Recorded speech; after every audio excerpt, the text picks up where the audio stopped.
Lepo pozdravljeni.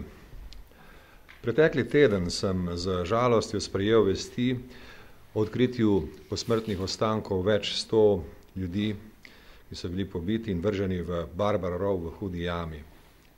Ta zločin najostreje obsojam, kakor tudi obsojam vse medvojne in povojne poboje. Pričakujem, da bodo forenzične preiskave opravljene v najkrajšem možnem času in pozdravljam podporo, ki jo daje Vlada Republike Slovenije pri tem.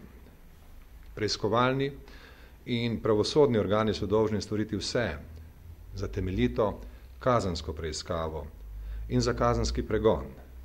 Zgodovinska stroka pa naj razišče vse in pove vse resnice o povojnih pobojih in o vseh drugih vidikih druge svetovne vojne na naših tleh. Skupna dolžnost nas vseh, državljank in državljanov Republike Slovenije pa je zagotoviti pieteto do vseh mrtvih. Zavračam vse oblike politizacije tega in vseh drugih delov naše zgodovine in pozivam vse politične stranke, da povojnih pobojev ne uporabljajo kot tematiko predvolilne kampanje. Opozoril bi tudi, da so bili povojni poboji med najbolj tragičnimi in najbolj zločinskimi vidiki druge svetovne vojne. Ob koncu te največje morije v zgodovini človeštva je bilo več kot 12 milijonov ljudi izgnanih iz svojih domov.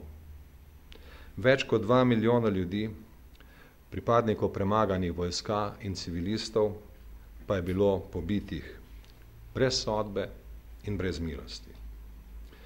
Poboji na slovenskem ozemlju so bili velik zločin in velika tragedija našega naroda. Naša domovina je bila zaradi svojega geografskega položaja izpostavljena in zaradi številnih pripadnikov tujih vojska na naših tleh je bila ta izpostavljenost še večja. Bila pa je del veliko širše evropske in svetovne drame. Odgovornost do naše skupne evropske zgodovine zahteva, da razumemo celoto, ne samo naš del, ampak celoto vojne in povojne tragedije. No in zaradi pravilnega razumevanja moje včerajšnje izjave bi želel poudariti, da gre pri povojnih pobojih za pomembno temo, s katero se Slovenija mora soočiti. Politično manipuliranje z njo pa je drugorazredno in nesprejemljivo. Hvala lepa.